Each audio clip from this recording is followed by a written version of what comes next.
Olá, queridos, a paz do Senhor Jesus seja com todos vocês. Estamos aqui para continuar a leitura do livro Minutos de Fé, escrito por nosso pastor Carlos Gomes. Uma mensagem de fé e esperança para o mundo de hoje. E nós ainda na primeira parte deste livro, nós vamos continuar com a mensagem de hoje, o soprar do vento. Para mim, uma mensagem maravilhosa. Deus falou fortemente ao meu coração algo extraordinário. E eu me alegrei muito sobre essa mensagem, o soprar do vento. Eu amo essa passagem bíblica que nós vamos ler aqui. Eu amo este assunto. Por isso eu creio que será de grande edificação espiritual para a tua vida. E o texto está lá em João, capítulo 3, versículo 8, que diz assim: o vento assopra onde quer. E o texto para nossa meditação se inicia dizendo: Jesus falava a Nicodemos, um doutor da lei de Moisés, acerca do novo nascimento, para explicar melhor o assunto sobre a atuação do Espírito Santo na vida de uma pessoa regenerada. O mestre de Nazaré comparou a atuação do Espírito à ação do vento. Vejamos agora alguns pontos salientes desta meditação. Aqui, lá em João, capítulo 3, versículo 8, você vê o diálogo de Jesus com Nicodemos, um doutor da lei. E Jesus compara a ação do Espírito Santo na vida de uma pessoa com a atuação, com a ação do vento. E quando você lê o capítulo 3 de João, você vai entender melhor o que Deus quer falar ao teu coração por meio desta meditação de hoje, o soprar do vento. A realidade do Espírito. O vento assopra. Esta é a primeira grande verdade. O que o Senhor Jesus revelava a Nicodemos. Assoprou sobre o mar vermelho durante toda uma noite para separar as águas, a fim de que o povo de Israel pudesse passar a pé enxuto. Assoprou ainda na caverna de Horebe para revelar a presença de Deus na vida de um homem, não através da fúria do vento, mas da brisa suave, demonstrando assim ao profeta que Deus não tem uma única maneira de falar. Assoprou em forma de um redemoinho para arrebatar Elias, e ainda soprou no dia de Pentecostes, não o vento em si mesmo, mas o som como de um vento veemente e impetuoso. Veja que o escritor, o pastor Carlos, ele deixa algumas referências bíblicas, onde o vento de Deus assoprou para abrir o mar, para dar vitória ao seu povo, o povo de Israel, quando estava sendo perseguido pelo exército de Faraó. E várias passagens bíblicas demonstram o soprar do vento de Deus para dar vitória ao seu povo, para consolar o coração de um profeta que estava escondido em uma caverna, ouvindo a voz mansa e suave de Deus através do soprar do vento. O vento do Espírito também assoprou o som como de um vento veemente e impetuoso no dia de Pentecostes, cumprindo a promessa que Jesus havia falado, que eles receberiam o poder do Espírito Santo, a virtude do Espírito Santo. E hoje o objetivo dessa mensagem é falar para você que o vento de Deus, ele é real e ainda continua soprando onde quer, ainda continua soprando para dar vitória a crente que está aflito, para dar vitória a alguém que está angustiado. O vento de Deus também ainda continua soprando para regenerar pessoas, para levar você a uma fé salvífica em Cristo Jesus. Que palavra maravilhosa! A segunda grande verdade do soprar do vento do Espírito Santo é que ele só produz o bem. Guarda essa palavra no seu coração. A segunda grande verdade do soprar do vento do Espírito Santo é que ele só produz o bem. O que é nascido do Espírito já crucificou a carne com suas paixões. Gálatas capítulo 5, versículo 24. Crucificaram é a palavra-chave. Vitória é o resultado na vida daquele que crucificou suas paixões. O que está em Cristo não anda segundo a carne, mas segundo o Espírito. Romanos capítulo 8, versículo 1. Ele é regido por leis espirituais e não carnais, lógicas ou mundanas. O que é nascido de novo recebe o testemunho do Espírito Santo, que é filho de Deus dentro do seu interior.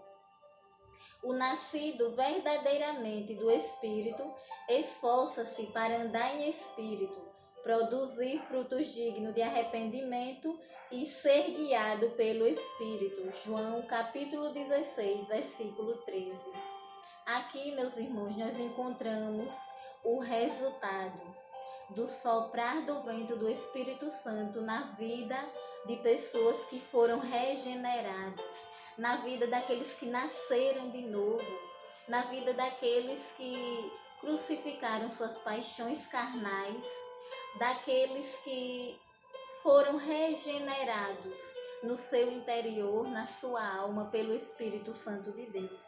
E o escritor deixa algumas referências bíblicas, nos mostrando que o resultado daquele que foi regenerado pelo Espírito Santo é que ele não é mais guiado pelas paixões mundanas e carnais. Essas paixões, esses desejos carnais já foram crucificados, já foram mortos. Agora a pessoa regenerada pelo Espírito Santo, ela é dirigida, ela é guiada pela vontade do Espírito que o domina no seu interior.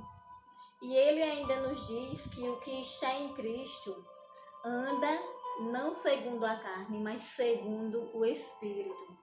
O escritor também diz que o que é nascido de novo recebe o testemunho do Espírito Santo dentro do seu interior, dentro do seu coração. Aquele que é nascido de novo recebe o testemunho do Espírito Santo, que é filho, que é filha de Deus. Que maravilha, como eu me alegro de ler essa verdade na palavra de Deus, de que eu e você, que já fomos regenerados, já nascemos do Espírito Santo, dentro de nós o Espírito de Deus testifica e nos diz: você é filha de Deus, você é filho de Deus. Você sente esse testemunho do Espírito dentro de você? Eu posso sentir dentro da minha alma o Espírito Santo de Deus dizendo: você é filha de Deus, e não existe nada mais glorioso, nada mais maravilhoso do que você sentir o próprio Deus falando dentro de você que você é filho, que você é filha dele. Que hoje você possa ouvir a voz, o testemunho do Espírito Santo dentro do seu ser, dizendo: você é filho de Deus. E se você ainda não sente esse Deus, esse testemunho do Espírito Santo falando dentro de você que você é filho de Deus, que você é filha de Deus, eu lhe convido hoje: aceite a Cristo como teu Salvador.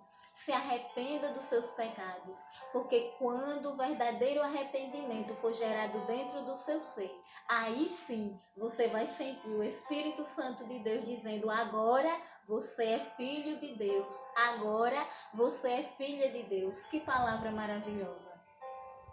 O pastor Carlos, que é o escritor desse livro, ele ainda diz que o nascido verdadeiramente do Espírito esforça-se para andar em espírito, para produzir frutos dignos de arrependimento, esforça-se para ser guiado pelo Espírito Santo.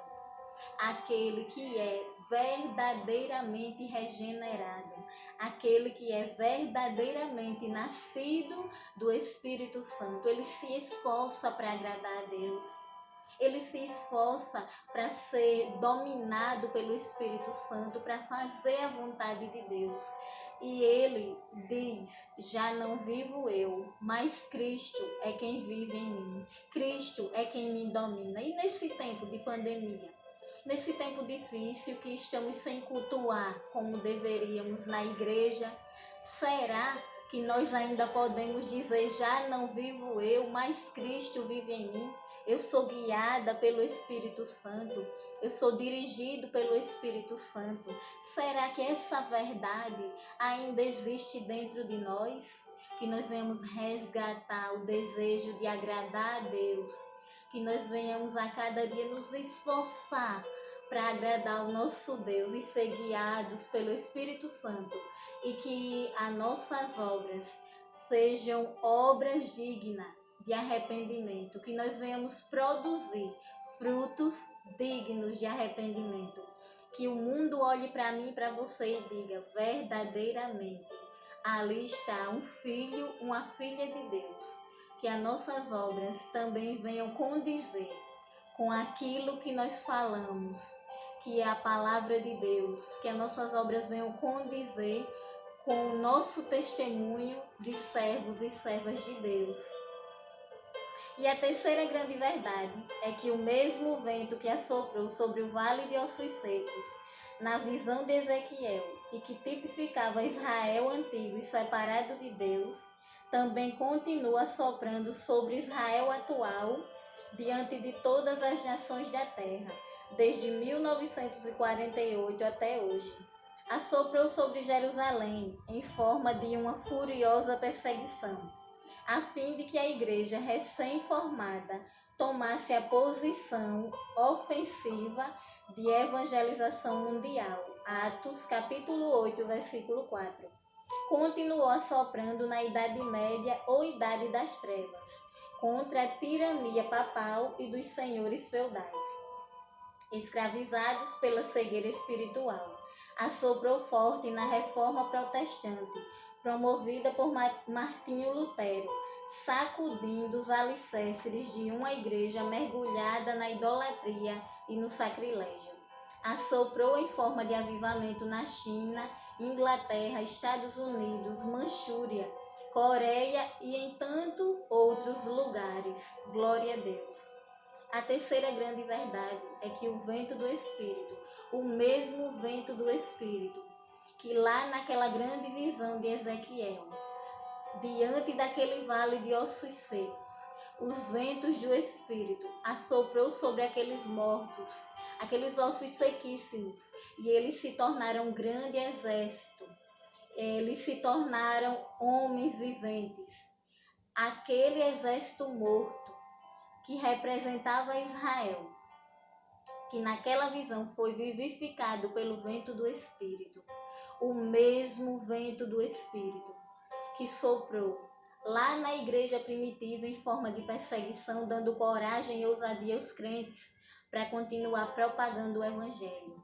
O mesmo vento do Espírito que soprou durante toda a história da igreja, ele continua soprando até os dias de hoje sobre a sua igreja para despertar dormentes por meio da palavra viva. Essa é a terceira grande verdade que o nosso pastor Carlos deixou registrada no seu livro Minutos de Fé.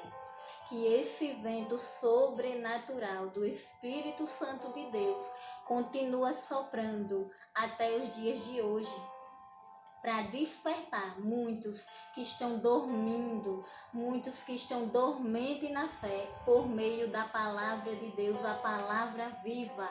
E que neste dia você venha a ser despertado pelo Espírito Santo de Deus, despertado com o soprar do vento do Espírito Santo. Se você está dormindo, se você está fraco, frio na fé, seja despertado hoje pelo soprar do vento do Espírito, recebendo vida, recebendo fôlego espiritual para continuar adorando, servindo a Deus, propagando o Evangelho. E logo mais adiante nós vamos continuar com outros vídeos sobre este assunto. O soprar do vento não terminou por aqui. Que você possa nos acompanhar no nosso canal e que o vento do Espírito Santo de Deus venha soprar hoje sobre a tua vida, cumprindo promessas, lhe dando vitória e trazendo consolo ao teu coração, em nome de Jesus.